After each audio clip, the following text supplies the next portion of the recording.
Oui, je sais, je suis en retard.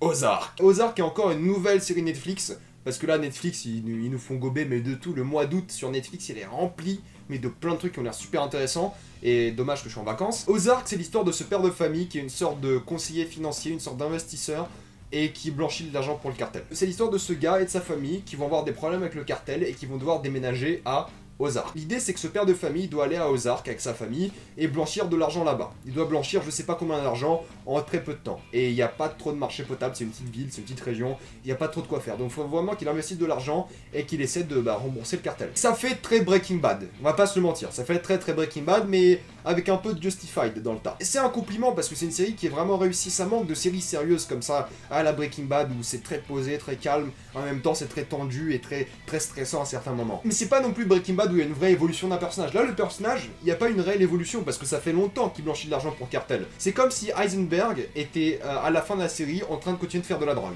Bah imaginez-vous une série qui reprend à la fin de Breaking Bad. Imaginez-vous ça pour quelqu'un qui blanchit de l'argent et vous avez Ozark. Et c'est vraiment intéressant de pas vraiment avoir d'évolution du point de vue du personnage principal. C'est bon, il blanchit de l'argent, il connaît le cartel, c'est son bis-bis depuis un moment. Pareil pour la femme du gars qui est au courant, qui blanchit de l'argent, il y a juste les enfants qui sont pas au courant. C'est là que ça sera intéressant, c'est là qu'il y a un vrai développement de personnage et que c'est vraiment intéressant. Donc déjà qu'il n'y ait pas trop de cet aspect je dois cacher ça à ma femme, etc. Et ou même à mes enfants parce que les enfants l'apprennent très vite dans la série qui blanchissent de l'argent. C'est vraiment rafraîchissant. Là tout le monde est au courant et il n'y a aucun problème. C'est vraiment nouveau, rafraîchissant de voir ça qu'une histoire avec Breaking Bad qui cache pendant 4 saisons le fait qu'il trafique en drogue à sa femme quoi. Ozark c'est un peu la première saison de Breaking Bad, c'est très lent, très posé, mais en même temps très stressant. Très inquiétant à certains moments. Il y a des scènes qui sont vraiment très fortes dans la série que vous avez même du mal à regarder parce que c'est vraiment très déstabilisant d'un point de vue de l'espèce humaine, tout simplement. Je savais pas, mais c'est Jason Bateman, qui est l'acteur principal de la série, qui a aussi réalisé la série. Il a fait vraiment un très bon taf, une série qui est bien réalisée. J'aime beaucoup les couleurs, par exemple, de la série. C'est vraiment des contrastes de bleu.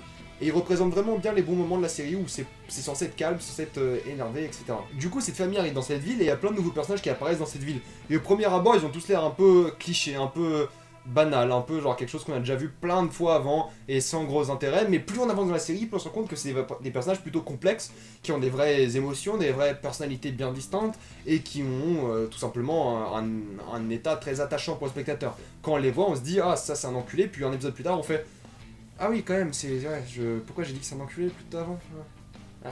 Et il y a plein de surprises dans la série, il y a plein de moments inattendus, parce que c'est pas vraiment les personnages principaux qui nous motivent de regarder la série. C'est surtout cette envie de savoir ce qui va se passer après. C'est savoir comment ils vont s'en sortir. Parce qu'on s'en fout un peu des personnages principaux, je vais vous dire. Je veux qu'ils s'en sortent, évidemment, parce que je m'y suis attaché. Mais c'est pas vraiment ce qui me donnait envie de continuer. À ce stade, je regarde la série, même si le personnage principal disparaît. Moi, ce que je veux savoir, c'est vraiment comment va se régler tout le bordel avec le cartel, comment va se régler les nouvelles intrigues qui ont apparu dans la série. Je veux vraiment savoir ça. Et j'adore parce que c'est une série qui conclut ces intrigues, ou du moins qui donne une conclusion assez satisfaisante et laisse une ouverture pour la suite. Je pensais à American Gods qui finit comme ça sans trop de réponses. Là, Ozark finit sur plein de réponses et sur plein d'ouvertures. C'est une bonne fin de saison, c'est vraiment finir, conclure votre délire, mais en même temps laisser la possibilité pour plusieurs saisons. Et j'espère que la série sera renouvelée parce que j'ai envie de voir la suite. J'ai envie de voir comment ça va se passer, j'ai envie de voir comment ça va finir, j'ai envie de voir tout le bordel. En fait, on s'attache aussi beaucoup à la ville, on se dit Ozark c'est vraiment une ville de merde, mais j'ai envie de savoir comment les différents habitants vont se sortir pour le coup. J'ai envie de savoir comment ça va se passer pour eux. J'ai envie de savoir comment tout ce bordel va changer. Le truc qui m'a vraiment surpris dans la série, c'est qu'il y a un épisode flashback. Et en général, je déteste ça, c'est du filler qui sert à rien. Et étonnamment, l'épisode flashback, c'était l'un des meilleurs épisodes de toute la saison. C'était vraiment un épisode qui remettait en question toutes les valeurs qu'on a vues toute la série, et qui mettait beaucoup plus au contexte dans la saison, et dans les personnages, et dans les enjeux. C'était vraiment l'un des meilleurs épisodes de la série, et j'étais vraiment surpris de la qualité de l'épisode. Vous savez, c'est le genre de flashback qui arrive après un événement important, donc au lieu de vous montrer la suite de l'événement, il y a un flashback d'un épisode, et ensuite l'épisode d'après il vous montre la suite. Là c'était juste tellement divertissant et tellement bon qu'au flashback que je m'en foutais de la suite de l'événement quoi. Je voulais juste limite passer plus de temps dans le flashback qu'autre chose. Je vous ai parlé des différentes couleurs qui font très nuances de bleu à certains moments pour les moments impactants, les moments plus posés, mais ça fait vraiment très Fincheresque comme ambiance, ça fait vraiment David Fincher a réalisé cette série. C'est vraiment l'ambiance très petite ville, mais en même temps pas à la Stephen King, vraiment petite ville mais ouverte en même temps, vraiment David Fincher.